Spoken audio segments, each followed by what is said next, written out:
Oh, I was born and raised in Chicago and near Chicago. And when I was 17, I went into, it was during World War II. When I was 17, I went into the Merchant Marine. And I quit high school and went right into the Merchant Marine. And in those days, they needed people so badly that I signed up one afternoon in Boston, Massachusetts, and that night I was sailing across the North Atlantic on a Liberty ship with 5,000 tons of ammunition and bombs in the hold, plus tanks and stuff on the deck, and going to England. And we had 3 trips back and forth on the North Atlantic. And I was an ordinary seaman for 1 week.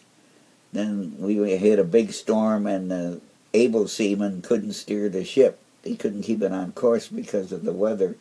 So they said, "You try it, Myers," and I did, and I could do it because, you know, when you steer those big old iron boats, you know, the bathtubs almost, the Liberty ship, you got to anticipate where that ship is going to move, and you got to steer it before the ship moves to keep it on a course. And I kind of figured that out. So they made me an able seaman in 1 week.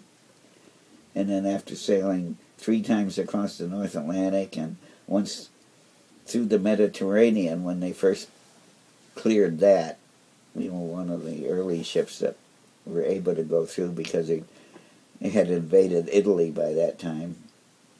And we went to Calcutta and Portuguese East Africa and then back again. And then I had a chance to go to OCS school. I was 19, and I came out as a 3rd mate and sailed 1 trip as that, and then they couldn't get a 2nd mate, so they made me 2nd mate, acting 2nd mate. So when I was 19 years old, or almost 20, I was 3rd in command of a 10,000-ton ship. Wow. And that was, you know, that was an experience. So after the war, I quit that and started working on newspapers, and both writing, editorial, and advertising. Wow. And so I worked on weekly newspapers and then daily newspapers.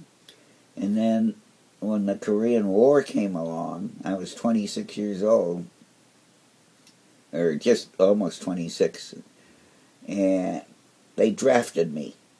Because the Merchant Marine in those days were officially civilians. They were not part of the armed services like they are now. And so actually I qualified twice for the GI Bill and stuff like that.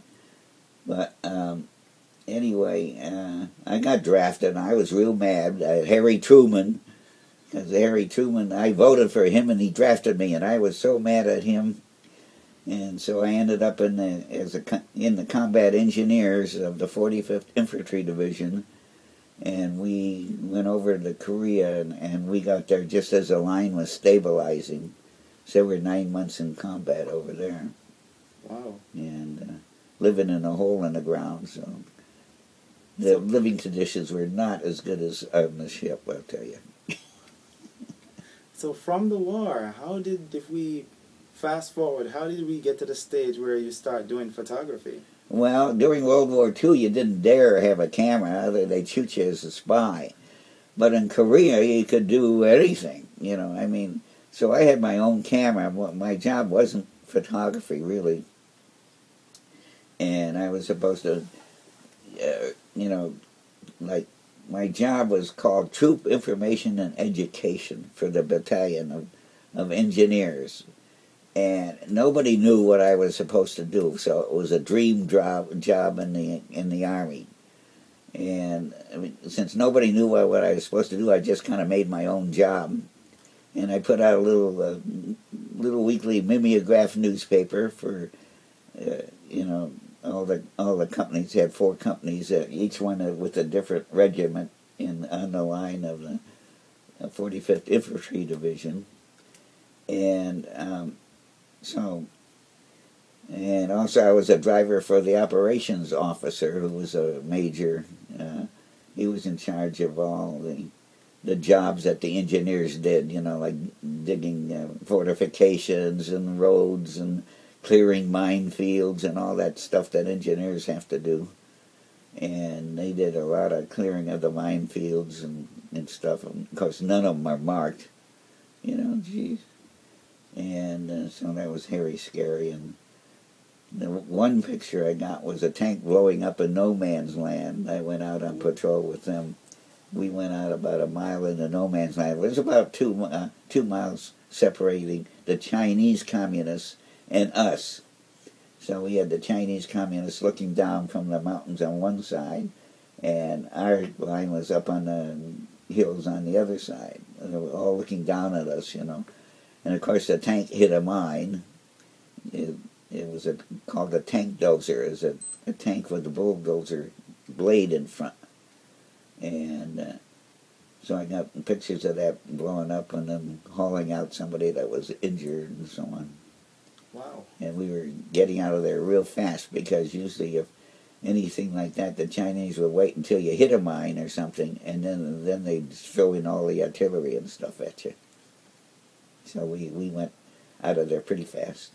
So you did some photography there? Yeah, I did a lot. I had about 600 pictures in a scrapbook. It's all black and white, of course. And some of the pictures ran in Stars and Stripes and other papers. But mostly it's just for me, And so it was. After coming back, you